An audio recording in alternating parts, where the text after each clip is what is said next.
Twothirds of the way through an undeniably successful season, not much is left to be learned from a home game against a middling, on the rise, but still middling, ACC opponent. Notre Dame relies on a run-oriented offense to provide points while its defense causes enough mayhem to prevent them. The day an opponent scores more than 20 points against the Irish will be a day to note, a first for the season. If a team holds junior running back Josh Adams and the rest of Notre Dame's rushing attack in check, it will be the first time in nearly 2 months. There is little reason to expect Wake Forest to pull off either of those feats Saturday 3:30 p.m. ET, NBC. If there is any reason to foresee that, it stems from a sense of familiarity. The Demon Deacons know the principles of the Irish defense thoroughly. They are familiar with Notre Dame's scheme, its intent and the intricacies to its defensive approach. Wake Forest runs the same attacking design. Irish defensive coordinator Mike Elko held the same position with the Deacons from 2014 to 2016 before answering Brian Kelly's call this past offseason. Amid staff turnover at Minnesota, Jay Saville left the Gophers to take Elko's role in Winston-Salem, keeping much of Elko's successful operation in place since the personnel was already both used to and ready for it. There's a lot of similarity to the defense that we've seen in the past, Kelly said Tuesday. It's still about personnel, and their personnel, in terms of the safeties and corners, is emerging. Wake Forest head coach Dave Clawson knows where the holes are in Elko's scheme. That is, if there are any holes. He knows Elko's tendencies. Likewise, Elko used to coach a defense against Deacons senior quarterback John Woliford in nearly every practice. It's similar to two teams that play each other, know each other that well, Kelly said. It is a very similar kind of scenario. What could an Elko defense look like with years of learning his system and with players recruited specifically for it? The answer to this pondering hinges on too many variables and involves too wide a scope to genuinely be answered in one Saturday afternoon, especially considering Wake Forest cannot claim the defensive dominance it had the last few seasons. However, a few nuggets may be gleaned. The Deacons still focus on the same things Elko has Notre Dame keyed into. More specifically, Wake Forest controls the line of scrimmage by getting behind it as often as possible. The Irish boast one of the best defensive lines in the country, but the Deacons have 22 sacks this season as part of a nation-leading 74 tackles for loss 9.25 per game.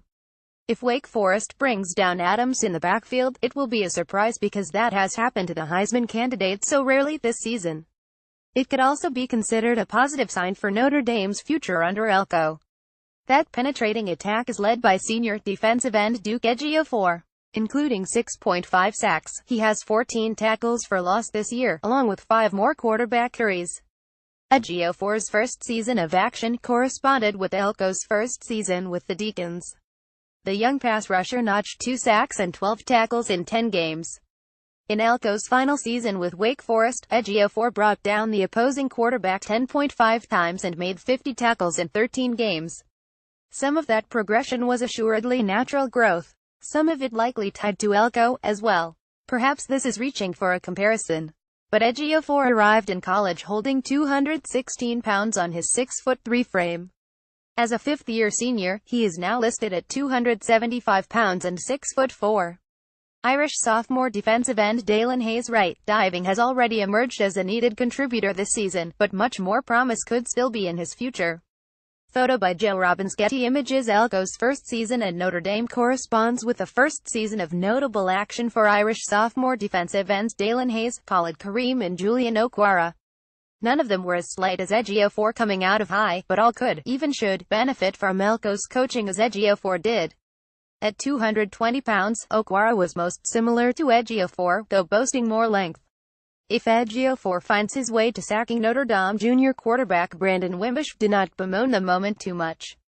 It may be a precursor of good things to come for the Irish. Speaking of Wimbush, can he complete a true deep ball? Perhaps can is not the proper verb choice. Wimbush certainly has the arm strength for it. He has yet to find the touch for the task.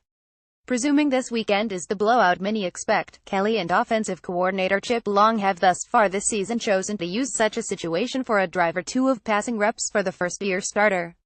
Taking a shot downfield when up 14 or even 21 would not be considered poor taste. Wimbush did throw a 54-yard touchdown to junior receiver Miles Boykin against Miami, but even that pass was half a stride behind Boykin, allowing the defender to catch up to him.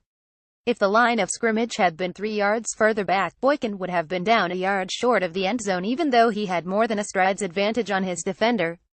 At some point, Wimbush hitting sophomore receiver Kevin Stepherson streaking down the field would serve to aid the quarterback's confidence. It is a very difficult throw. Seeing it succeed once may help the mental cause in the future, and it would put the threat on the radar of future opponents. Forcing Miami, Florida or Stanford to prepare for that vertical concern would further open up the field for Notre Dame's offense. These are the advantages afforded by 14-point first-half leads or 21-point advantages midway through the third quarter. Admittedly, if Wimbush and Stepherson were to connect on the route with a large lead in the fourth quarter, it could be considered poor sport, style points being overrated these days. That is not a tongue-in-cheek comment. There is no tangible difference between 5 degrees below zero and 25 degrees below zero. There is no bettering of a win by running up the margin from 28 to 42 points. While discussing speed threats, how is Dexter Williams' ankle? It has been a while since Notre Dame sophomore running back Dexter Williams' right ankle allowed him to make a cut as decisive as this against Michigan State back on September 23. Photo by Leon Halep. Getty Images. Junior running back Dexter Williams brings raw speed to the Irish running game, pure and simple. When removing his big play capability, the viability of playing Williams decreases greatly. As long as he cannot trust his right ankle to provide that pop, Williams serves little purpose in the Irish running back rotation. If Williams gets another 8 carries this week, as he did in the 3,514 rout of North Carolina State, then that may be the necessary proof his ankle is ready for the season's final quarter. He will be needed more against the Hurricanes' defensive front than this weekend, so if he sees limited action, presume it is an attempt to gain further health before the test in Miami. Lastly, when and where will chaos strike? Some things are inevitable, Mr. Anderson. Anarchy will strike college football in November. It could happen in South Bend. It could be in Iowa City. Maybe it will wait a week to reappear in Jordan-Hare.